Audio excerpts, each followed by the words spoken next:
All right. Here we are, Splatt Show, October 19th. Episode 3, baby. Episode 3. It's on. Still got your boy Hayden Platt. And I'm Sam Fields. Same as always. So to kick off this show, we wanted to first give a quick shout out to the feedback we received this past week, which was really nice. It was mostly affirmations that the changes that we've been adding, like having video and gameplay footage, has been going over really well. We also picked up a better mic and a nice webcam for the occasion. So thanks again for letting us know, and as always, we really appreciate the feedback. As you can tell, we do listen to it and try and act on it. So thanks again. But now let's talk about why there was no show last week. We might have been a little bit crazy busy getting ready for this thing called IndieCade, which is probably the biggest independent games festival. So basically, this year was held at USC again. It's sometimes held at Culver City, but over 1,000 games submitted, and it's kind of this huge process and everything. Right. But at the end of the day, actually 4 games from UC Santa Cruz, either undergraduates or graduate students, made it into the festival, including Shackle from our own Hayden George Platt. Oh, thank you. Yeah, so we're gonna give you a really cool inside look on what that experience was like today. I was there as a booth kind of person for Shackle as we showcased it, and Sam was there as just a general attendee. So we have 2 great viewpoints. But first, we want to give a quick shout out to our fellow classmates who made it out there. So first off is Bad News. This is a very cool game that uses crazy AI to create this sort of live acting, live programming experience that's one of a kind. They won the Audience Choice Award, so shout outs for that as well. Shout outs to James Ryan. James Ryan specifically. He was our TA, and we love him. Yes, and he is a big part of what made Shackle as great as it was. He was our senior game project TA. Yeah. And life coach, really, when you get down to it. We also have Seance, which was a lovely game made by our classmates. This was an undergraduate game.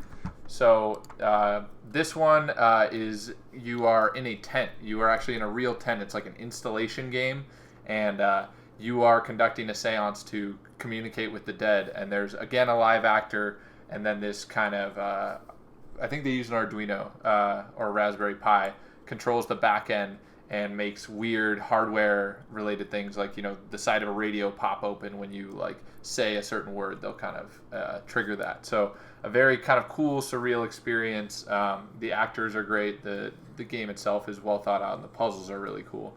So also worth checking out. And they are at seancegame.com. And Bad News was at badnewsgame.com. I apologize. Next up, we have Threadsteading. This is a game made by one of the teammates was a grad student at UC Santa Cruz, April Grow. And Hayden beat me at this game. I did. Which I'll never let that go. I did. Yeah.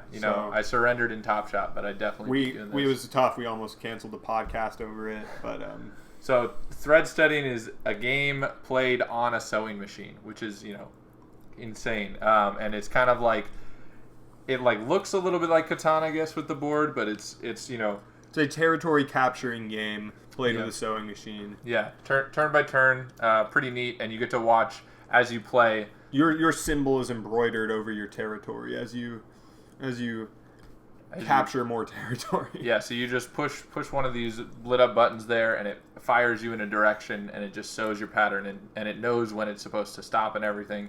It's very cool. They use a Raspberry Pi as the back-end interface, and they actually went home with the Technology Award. So more shout-outs to them. Super awesome stuff.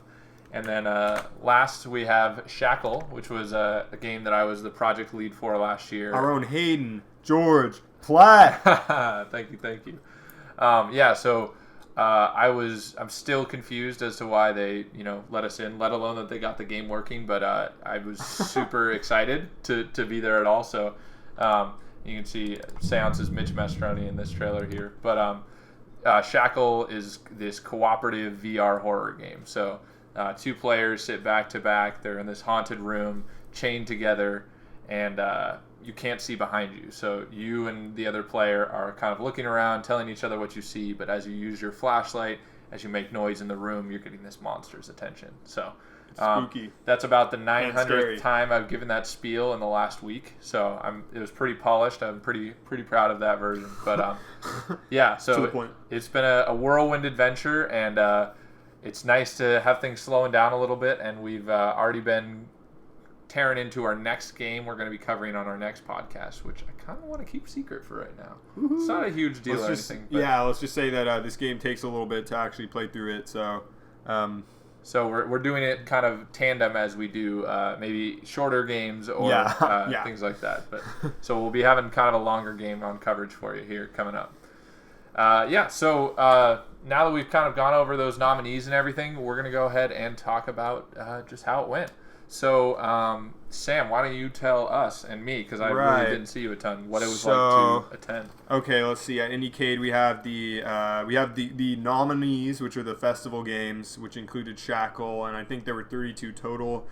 But then there's also just different pavilions set up all over the place, where you have table games, like tabletop, big games where people run around and stuff. VR selects, esports, digital selects, gaming for everybody, night games, and more games by PlayStation. So there's a ton of stuff to do. And in addition to all the games that you can kind of just go around and play, there's a schedule of talks and panels as well. And all of these games are available to look at on the IndieCade website as well. So as you can see, I'm just kind of scrolling through the games list right here, and it just goes on and on.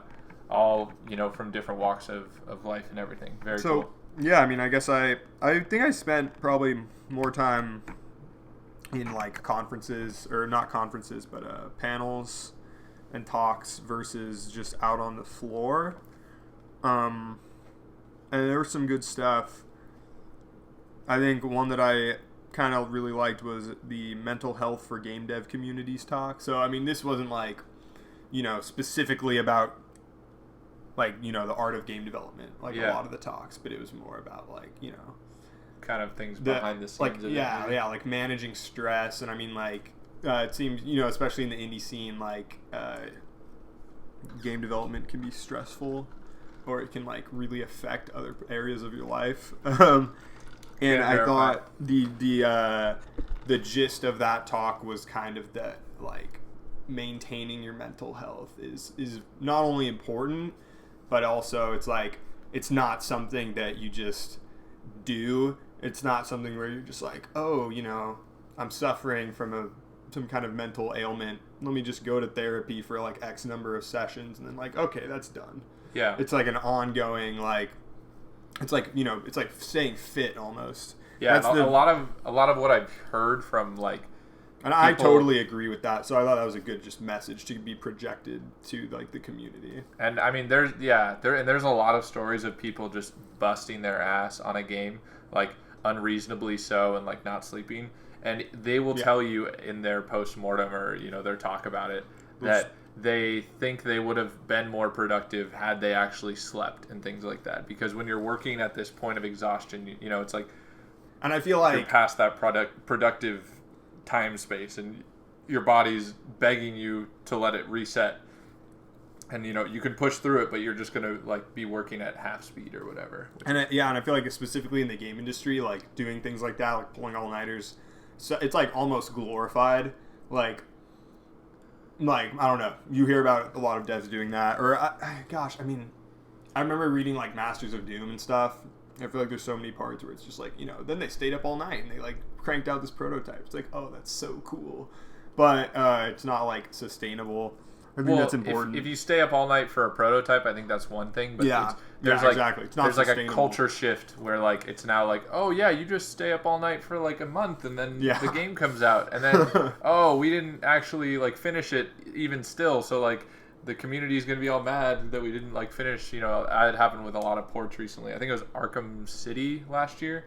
Came to PC, and I guess it was a rushed job, and it came out, and they I think had to pull it back off Steam because it was so not working. So it is definitely a battle because time is is like an important factor for some people. They quit their job to do these indie games, so it could be like, it's very stressful at that point. 2 more weeks worth of money, and if I don't get this out there, then I don't have any more money. So you kind of have to work to the bone. But like, even still, like an hour to just take a walk or get a mental health break or take a nap really important. Is probably better than like 5 hours of like delirium.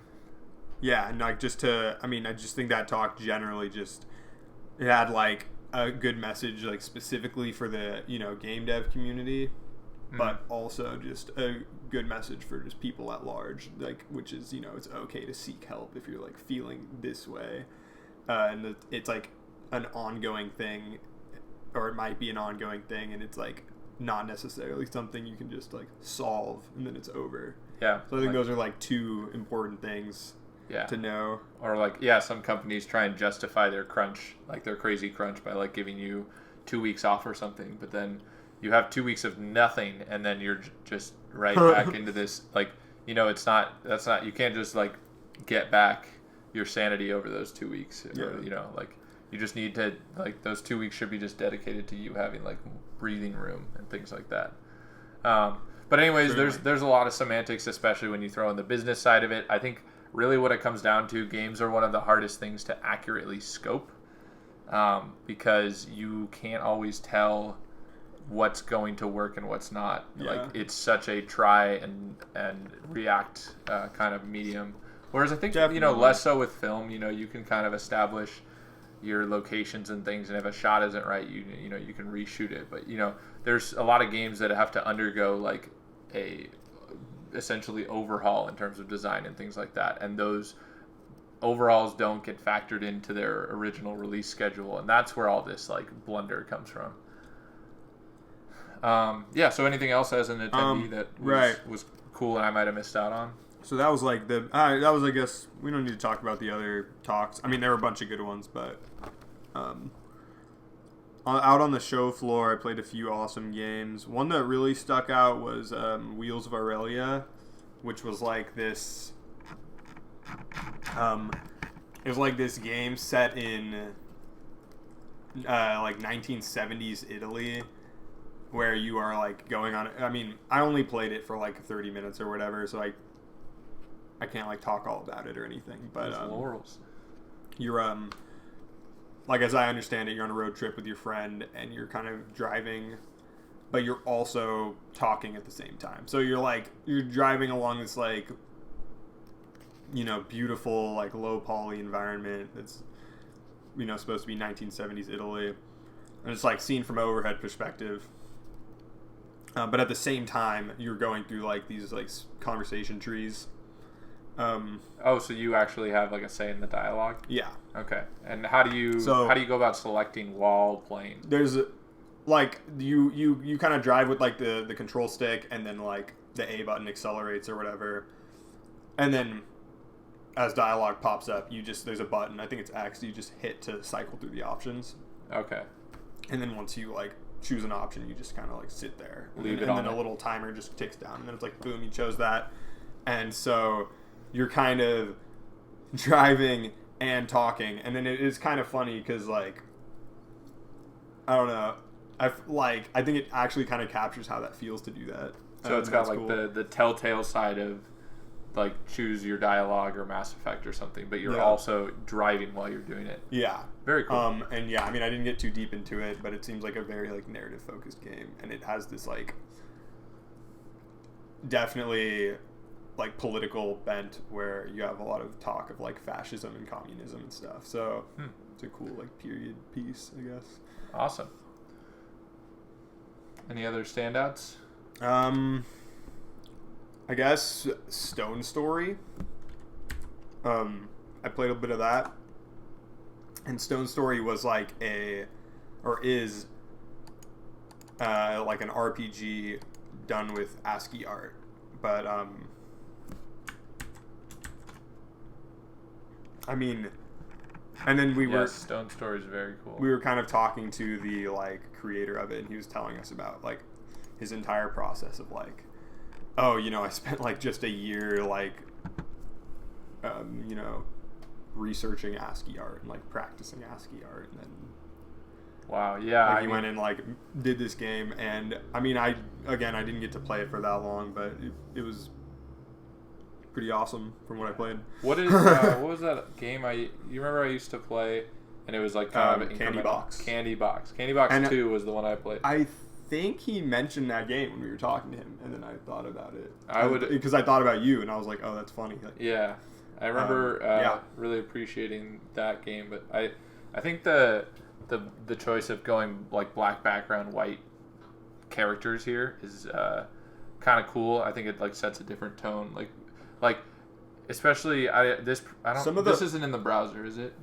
No, I don't think so. Because Candy Box is in the browser, and it just kind of feels like text on a screen, where this like kind of looks like a chosen. There are some really style. nice little scenes in this game. Like there is one scene where you're like crossing a river, and you have like the moonlight like shimmering on the river, but it's like all ASCII art, but you still like completely get like what they were going for. Awesome. I don't know. It's a cool game. Check it out. Yeah. So lots of cool games to check out, cool talks to check out. Any other kind of little things besides games and talks that were, particularly cool? Did you check out the beer garden was a VIP thing, I think you said? Yeah, I didn't. Okay. I didn't get to do that. Yeah, which I would have loved to check out with my VIP status, but I was, slaving away. So let's talk about the boost side of things. So Shackle is like I said, a 2-player cooperative VR game. And that means you have this like one-of-a-kind experience in a lot of ways, but it also means that you have like gallons of hardware that you need to make this game possible, and then all of those pieces of hardware have to play nicely together, otherwise your game's not going to work. So that was like a little crazy, but we did manage to eventually get it working. I was working the week before, driving around and everything, trying to desperately figure it out. And you said you sort of enviously saw other people just like set up their laptop with their game on it and just be like, all right, like it's done. No, and there was Shackle has two Oculus Rifts, 2 headsets, 2 desktop computers, 2 Xbox controllers. You mentioned headset and headphones. Yeah. It's a cable nightmare too. So. So it's the setup, the network wasn't working, one of the controllers wasn't working, one of the headsets wasn't working. Pretty much everything was misfiring at some point or another on that first day. But luckily we didn't start till 4 p.m., so we were actually able to iron out all of the kinks before we started showing. So that was Friday, and on Friday we showed for about 4 hours. And, fortunately our school, we had this thing called the Sammy Showcase for the senior games. This past year. It was the first time, and that was huge. That gave us so much practice with running things in a festival environment, and we actually made a lot of changes from how we ran it at the Sammys to how we ran it here. And I was pretty concerned about being we were kind of on the show floor with everyone else, and Shackle is meant to make you feel like you and one person are trapped in a dark, scary room together. And if you can just hear like a blunderous crowd around you, it kind of removes that effect. So I was really concerned that was going to be, dropped out of the picture or whatever. But fortunately, we just didn't really have that problem. I think it was partially because they were divided so well. Like there was half the nominees were in one room and half in the other. So rooms never got like over 100 people in them. But so actually pretty good. On the booth side of things, lots of spieling. Pretty much everyone who walks up, you give them your elevator pitch. So you get really, really good at it. And then being kind of this weird experience, I would front load a lot of information. And then there's this kind of step-by-step process of you have to put the headset on, make sure it feels okay, make sure they can see everything calibrate it and everything. We actually didn't do calibration this time. Oh, okay. We did calibration at the Sammys, and it was a time sync, and it was harder to explain than our game to like how to do it and everything, and we just didn't see a need this time. No one was ever complaining. No one ever said like I can't see, like everything is blurry or something like that. The one time we had someone who couldn't see, it was one of the eyes was really blurry for them. So I tried it and I was like, okay, it's not the headset or anything, it looks fine. So we gave him the B lens, which is either for nearsighted or short-sightedness. And put that in just like the right eye, and that was good. So I guess his eyes have like different sight levels, whatever you want to call that. Yeah. Levels of blindness or something. So yeah, that was really our only hiccup in that department. And then after that, you have to put this headset on, make sure that they can hear each other. And then what I always like is, you have them put their hands out because they're blindfolded, right? And then you like put a controller in their hands and they're like, oh yeah, okay, cool.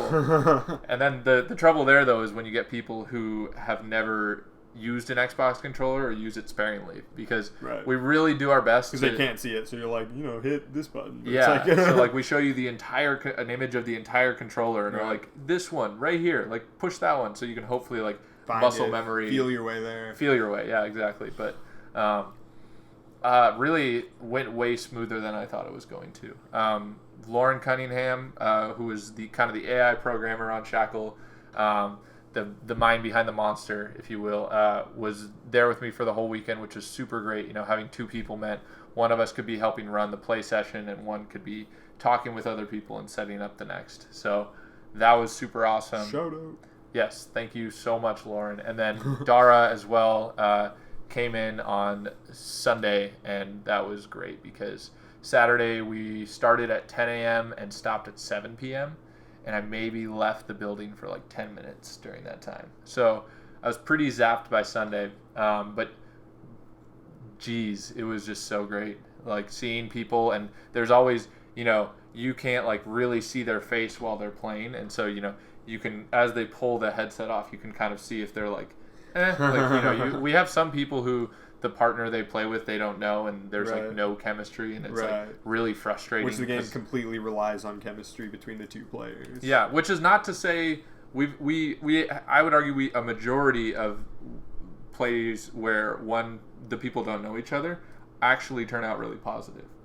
But there's just these few where it's like, the age difference is too big, or, the personality difference is too big, and there's just like, it's a lot of silence, a lot of frustration, and but most of the time they pull off their mask and I look and it's just like they're booming or gleaming with like happiness, and it's just like, whoa, like, oh my gosh. You realize it's all worth it at the end of the day. Yes, yeah, that was it, it made it nice not to all the blood and sweat getting beat up or anything. So from a booth perspective, to kind of wrap this up, I really didn't attend IndieCade outside of running the Shackle booth, which was great, as I said, but I really think we would have needed unfortunately the whole team couldn't make it out, and they actually only like float you 2 representatives. You can have 2 representatives for your game, and unfortunately it's just such an involved experience. It's not just like one laptop where they can play and I can talk to you while you play, so you really need all that manpower. So I would have loved to be able to do shifts on it because I definitely wanted to run the booth, but I would have also loved to explore a little more. I only got to touch games for like maybe 5 minutes at a time and kind of leave them alone. I didn't get to play like any of our classmates' games, which luckily I got to play them at the Sammy Showcase, which was cool. Okay. So positive experience. I mean, should we want to wrap that up? Or? Yeah. Right, so I was going to say, like, I think I'm very interested to go again. But I think I want to. If I were to go again, I would want to go as just an attendee this next year. Do you think you would go again next year? Yeah, definitely. Yeah, it was great. Cool weekend in LA, and it's a lot of games I never heard of, and just got to see them. Yeah, and a lot of cool like talks and everything. It's $80, I think, or something for like the whole weekend pass, which is really good. Yeah. Compare that to GDC, which is like $250 or was last year. It's a steal, and if you submit, at least this year, if you submit a game, you get 1 free 3-day pass. Yeah, so I was able to go for free because I submitted a game. Yep, and even though it didn't get picked, it doesn't even have to get picked. Yeah, so you do drop, I think, $100 for a submission typically, but if you think about that as your IndieCade ticket, it's pretty fair. Yeah. So to wrap that up, we talked about the mental health and game development talk that was given by, I'm just saying this for the first time now, Jennifer Hazel, who's on Twitter at RX_Pixel. Really good talk.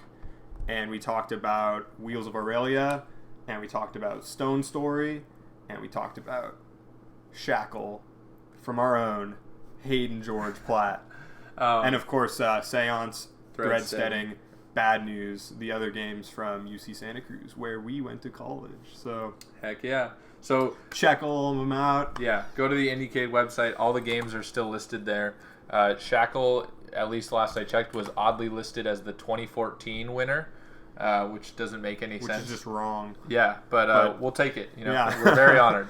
The game wasn't out yet, but we just the game wasn't even thought of yet. But we earned it. Yeah, it's chill. It's chill. So we went this weekend and saw all these indie games, a lot of which were very artistic and kind of maybe not going to be the selling right next to Call of Duty or anything, but are kind of expanding games as a medium and things. And so, kind of in that vein, we wanted to play something this week that fit that theme. So we went ahead and stepped into Journey. Yeah, and we're only several years late with this one. Yeah, but we did it. Yes. Apologies. So that actually does give us kind of an interesting perspective, though, I would say. Right. Because we've just never really played it before, and it's kind of after all the hype and everything. Excuse that. So it's after the hype, but still, what'd you think? Gosh, I mean, Journey was really short and really beautiful and enjoyable. I don't know.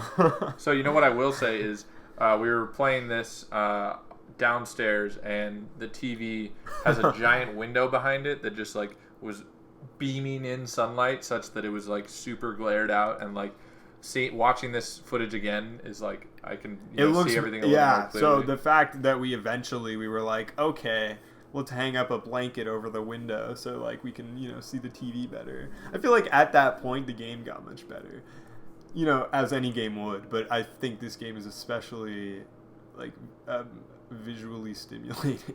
Yeah, and I think so. What I think the important thing to keep in mind is that this game came out in 2012, and at that time, kind of this style of game, if you will, or even just kind of bite-sized games wasn't really big, and definitely games that aren't so gameplay centric weren't huge. Whereas now, there's, as we saw at IndieCade and everything, there's a huge space for just storytelling and showing off visually brilliant worlds and things like this. But this was kind of one of the games that cracked the case open on that. Another one that came to mind to me as we were playing this was Limbo, which you haven't played, right? I have not. Okay, so Limbo is it's a platformer. It's a 2D puzzle platformer, but it's set in this very noir, grays and a grayscale kind of environment, and does some really cool stuff with that.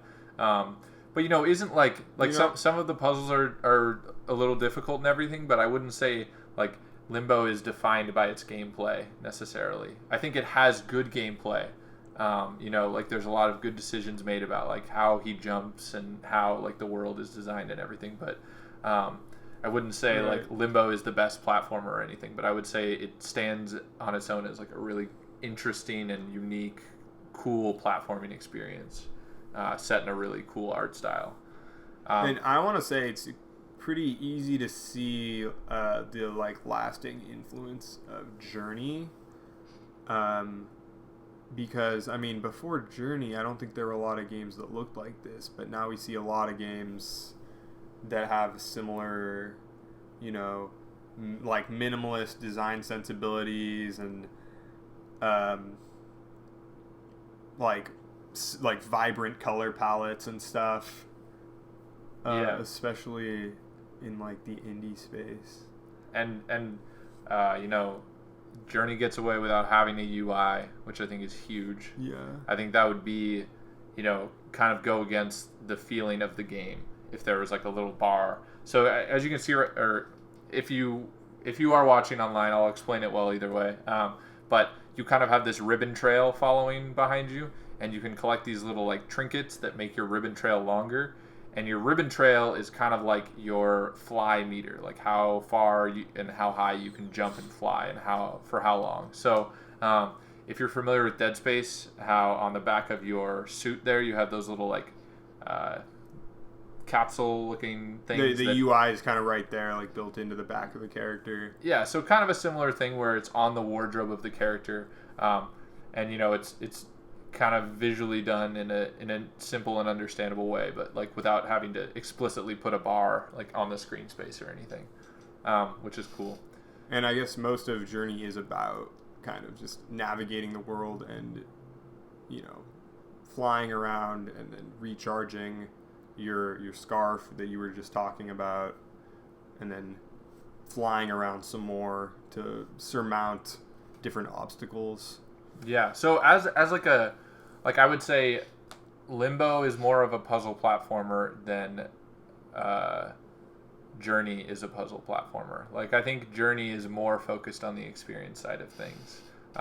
I never truly felt like any of the sections I played were like particularly demanding in terms of platforming, whereas like Limbo definitely stumped me a couple times. But again, I think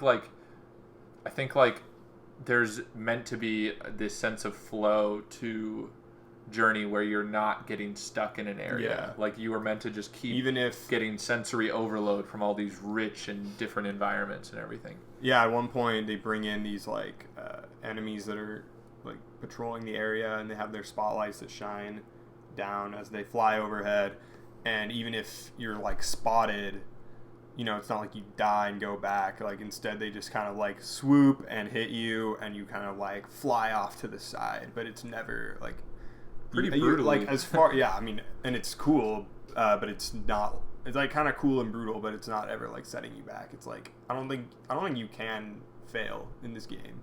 Yeah, which in Limbo, there's you no can losing. Die and restart. There's no there's just none of that. Which I think would go against the mantra of like, this journey kind of thing. Exactly. It's meant to be this like mostly linear kind of exploration of this really rich, really otherworldly thing, and I think like, part of what's so kind of intriguing is all the different ways in which they use this cloth that is kind of what makes up your scarf, but also like there's like these flying, I don't even know what animal I would compare them to. Those like they're like maybe like those Chinese dragons or something, but they have kind of, or like manta rays. They kind of have this majesticness to them. Just like rhythm. Yeah. And then there's like what looks like seaweed. There's one part that like it feels like you're underwater, but you're really not, which I thought was a pretty cool, use of kind of all the mechanics they had in play.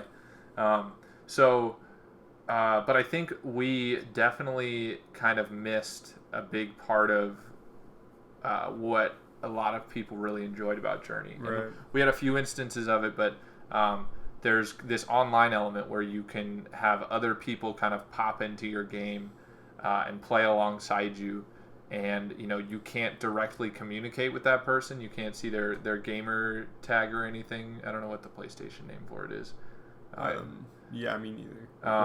But and then so all you can really do is make this little chime noise, and unless you know Morse code, that's kind of whatever you interpret it to be. But a lot of people have testified to having like these really rich kind of experiences with someone that they have no idea their identity, other than that it's some other human playing with them, and that their personalities can still be personified through just this hooded character that can just make little beep noises and things, which is really cool. I think, and we didn't see. Yeah, I mean, like you were just saying, like we didn't see much of that when we played through because we were pretty late. Yeah, but we did see a couple people online, and we kind of tried to beat them to the finish, which is So we showed our true colors there, which was trying to turn Journey on its head and make it somehow competitive. We were like trying to race them to everything, just being goofballs, but still a cool experience. I think I would imagine that showed to the other people. Yeah. There's, as far as I could tell, like when I was like pressing the ping noise and everything, and they were doing it, I was never like getting a sentence out of it or anything. It was just hey, I'm pushing the button because I'm near you. I feel like that'd be cool. But there was also the element of like they can recharge your scarf, I think. Yes. Yeah.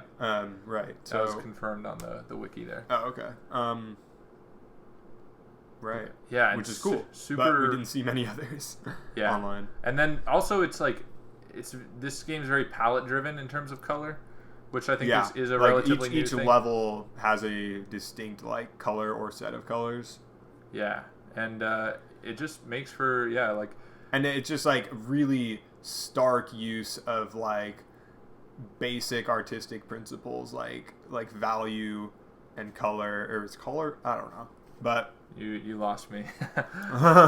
But I think like this is a great game for anybody who wants like an explorative, like meditative experience, or anyone who's really into like the artistic side of games. But also, I think, and I'm not 100% sure about this, but I think a lot of like the visual trends that are kind of in right now can probably be traced back to this game. So it's also cool to see from that perspective.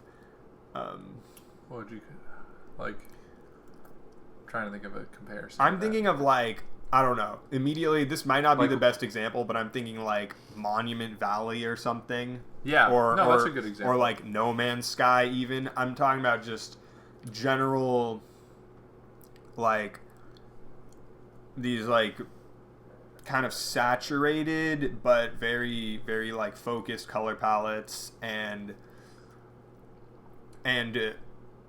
maybe even like low poly stuff, because I mean this isn't really like low poly as we see it now, but I think it's like heading in that direction. Yeah, but all in all, like a very kind of, as I was playing, I had my moments where I was like, for me, I think I would have enjoyed this more if there was a little more gameplay in terms of like platforming challenge and things like that. But I also understand that artistically that would kind of mess with the flow. So I think there's just kind of like a difference in like understanding, I guess, of, or like, this is a very explorative, meditative experience, and I think very geared towards like people who are looking for that visual appreciation. I would really like to play it in like a dark room on like a big screen with like in like a recliner chair with like surround sound. Yeah. And like just it's very me beautiful. And just like take it all just in. you, like I'm not there. Yeah. I'm not there chattering away, you know. You and I just start making jokes out of everything. Right, yeah, that's true. Yeah, so I think, this game pioneered a lot of stuff, which is really cool. And, I think playing it in 2016 versus in 2012, we had a different experience. For one, because of the online thing, but also this doesn't stand so much on its own anymore. There's the market of this kind of explorative, artistic, experience-driven kind of game is more common, and there's a lot more to look to. So it wasn't like playing Mario 64 for the first time and being like, oh my god, it's 3D like Mario, and this game's like doing so many new things. Like it was like, oh yeah, this game's like pretty artistic and cool, like just like a lot of other games. Because we're looking at it from the 2016 perspective. Yeah, but I do, just from Shackle's a co-op game, and I can definitely kind of understand. I wish I got to experience it more, but part of the original idea for Shackle was I wanted to explore kind of what happens in a cooperative space. So we were giving communication but limiting like field of view and things like that, whereas this is or did I say limiting communication?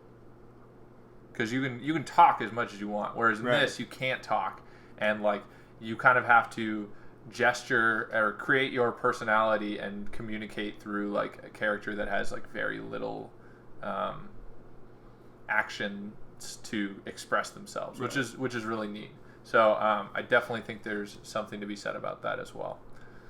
Do you have any closing thoughts for Journey, or just kind of artistic games as a whole? I don't think so.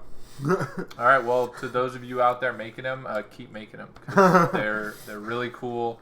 There's definitely a place for them, and I don't think there will ever be a next Journey, but I think that's a perfectly good thing, and there shouldn't be. So, let's jump into games by association. For those of you who haven't tuned in, this is our little mini segment here we do every time where we hop onto randomwordgenerator.com. We go ahead and click generate word and go from there. Just kind of whatever conversation comes out of it is where we go, and we'll see what happens. I'm not going to count that because we hadn't started the generation.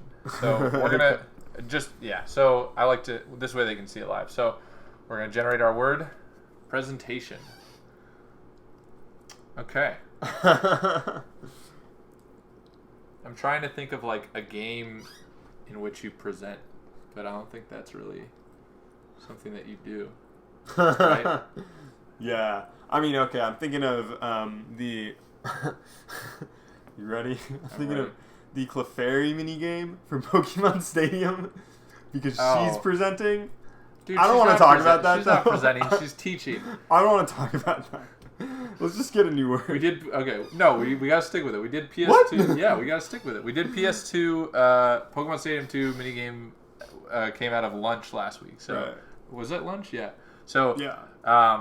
Let's talk about, maybe the way a game presents itself or something. Like, what's a game that presents itself very well or very poorly? Was there, like, some booth at a festival that, had a really cool presentation or things like that? I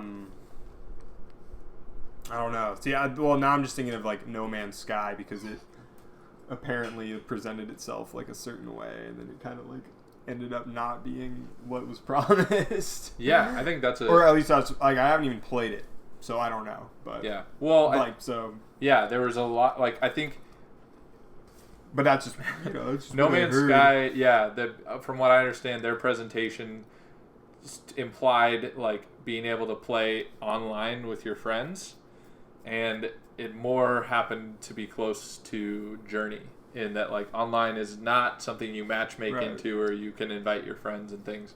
And, I mean, by the end, they were definitely, like, trying to quell the hype. And I think there was a mix. I think it was partially an audience thing, kind of blowing it out of proportion, but also, like, they kind of left the kindling to be like, it's whatever you want it to be, and people were like, oh my god, it's this, it's that, and like it will be like the game that I never stop playing, like every planet's gonna be like a Skyrim world or something, like, however grandiose you want to make it, but the procedural generation side of it is crazy. Come on, there's got to be, I'm trying to think of a cool booth or something. Actually, I'll talk. Gigantic is kind of a hero fighter MOBA thing. It's like, I don't know. I don't want to mash too many things together, but kind of like Overwatch meets or TF2 meets League of Legends or some sort of MOBA that has like towers and pushing and things. So that game we saw at GDC 2015, and it was like part of this Microsoft booth, and I loved it because they just had 10 computers set up, and you could just go at it 5-on-5. Right. It wasn't maybe particularly like artistically set up around that, but I just really enjoyed that it was like the full experience. They were making sure that you had like this full matchmaking, and that developers would come peek over your shoulder and answer your questions and things. Right. I remember when I played it, the developer was like, "Oh, use this skill, use that skill." Yeah, they would kind of give you tips here and there, which was really neat. There was also, we had to do presentations for our UCSC senior games. Oh, yeah. Certainly. Yeah. How about, let's just do a quick rundown on that. I must say that even this game looks like it has felt the influence of Journey that we were just talking about earlier. I will pull up Gigantic. But let's go ahead and talk about kind of the process for how we did these presentations for these senior games that we worked on. So this is, if you are going into education or anything or thinking about pitching, this was a really cool process that we got to go through where basically in the first quarter we all pitched 3 game ideas to our sections, and then from there you got feedback and you kind of picked your favorite pitch and you ran with it, you prototyped it. You started with a paper prototype, then you did a digital prototype, and then you would present it kind of one final time in a heightened form where you have like some prototype gameplay footage and screenshots and things like that, and you can sell your point a little stronger. So what did you think of that process? I thought that okay, so let's see, every student did a minimum of 4 presentations, right? That's the right number, right? Yeah, 3, and then you did 1 again. Yeah, so 3 distinct game pitches, and then the one that you kind of chose and developed, which led you to do your 4th. And I think that was like really great because, well, I mean, I'm sure that everybody was really like nervous going into that, but I think that's like a really important thing to teach us as people who are into games and into like kind of nerdy stuff. Probably like, I don't know, our presentation skills tend not to be amazing or like public speaking or whatever tend not to be amazing. Those were great like learning opportunities. I also like just kind of the idea of short-term fleshing out a few like ideas you might have had kicking around in your head, or just kind of you more or less had like 1 or 2 weeks to come up with these pitches from the time the class started. So it was very much a like that's what I thought was cool is I think like I could run with a pitch for a little while, present it, and then I could be like, like as I kind of try and put this all together, as you develop it a little bit, you realize it's not as strong, or like I felt like my last pitch wasn't quite as strong as my first 2.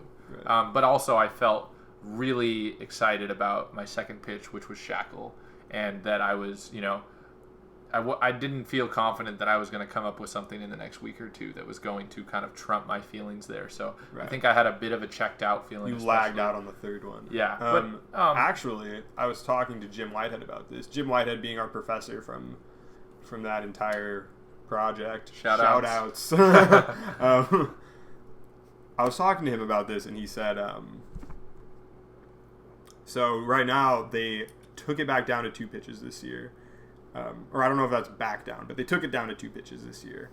The reason being to make sure that the game design documents are more well fleshed out for the pitches that get selected. Do they have to write a design doc for every game? No. I think it's just to say that like once people have selected their game, they have more time. We have extra time, right? Or they have extra time to make sure the game design document is like good. I can feel that. Or fleshed out. Yeah. So then my question for him was, okay, did you find that, game ideas from the 3rd pitch tended to be like kind of bottom of the idea barrel designs that were like usually like not even picked, like what Hayden said, which is like, by the time I got to the 3rd pitch I'd run out of ideas. Because I think what it is for a lot of people is you like everyone has like these game ideas kicking around, and they're, so your first 2 like you come out from, I mean the 3rd one might be you reaching a little bit and like trying to come up with something, and exactly. The first 2 maybe you had them kicking around like that.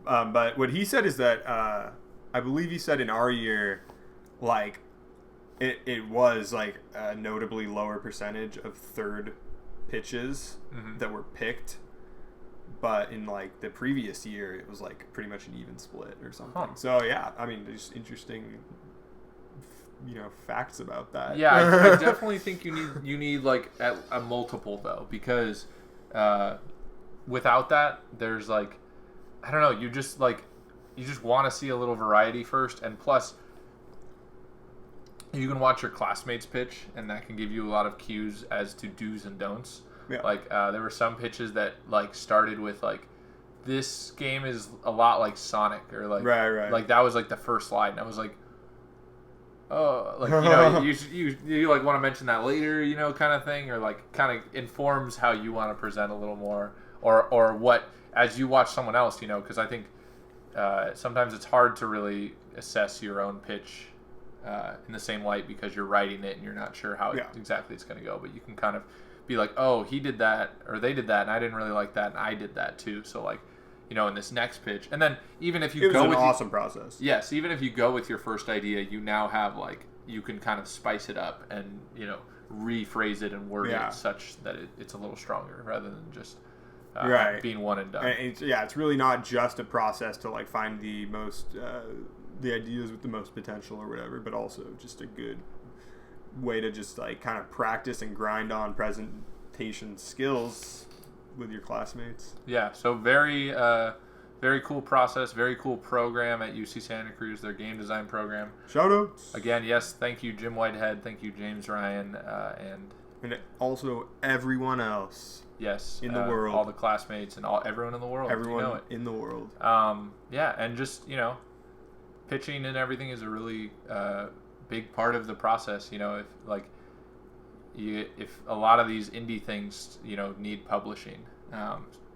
Less so today, I guess, but Journey was published by Sony, so they had to get publishing there and pitch that idea and get Sony on board to get them the money to make that game. So here comes the money. I won't say presentation is everything because I don't feel I don't know if I believe that or not, but it's important. So again, thanks for tuning in. We will probably be back. And the word was presentation. Yes. Anyway. To recap. So we will probably be, what do you think, 2 Wednesdays from now? Yeah. Okay, so I know we kind of threw a kink in this every other Wednesday. And unfortunately... It was because we were busy having fun. Yeah, no. Sorry. Unfortunately, I think we're probably going to have to put the stream idea on hold for a bit. I'm actually moving out of the area at the end of this month. So the practicality of us getting together and streaming is going to be a little tough, but you never know. We might be in the same place again. The podcast will still be happening. The legend will never die. Never die. So thanks again. Being honest, we've yet to receive any viewer mail questions, and we are very much open to that. So if you're a friend or family watching, and you just want to help us out, send us a question. That'd be great. We'd love to answer it on there. Even if it's like something like really personal, like really inappropriate. It does not have to be necessarily game related. If you want us to answer like our most embarrassing moment, we can we can do that. But yeah, just we want to have some interaction with you guys, and unfortunately cutting the stream means less of that. So the viewer mail is a great outlet for that. That's the Splatt Show at gmail.com. And we are on iTunes, Google Play, and YouTube. Again, those are all the Splatt Show on iTunes and Google Play. It's got this, just like you see at the top there, it's got the spaces and the exclamation point at the end. That's pretty much it. As we mentioned at the beginning, we love your feedback. Thanks for letting us take a week off there so we could get this IndieCade special out for you. And we're looking forward to doing another one here soon. Stay classy, everyone. Splatt out. That was a terrible high five.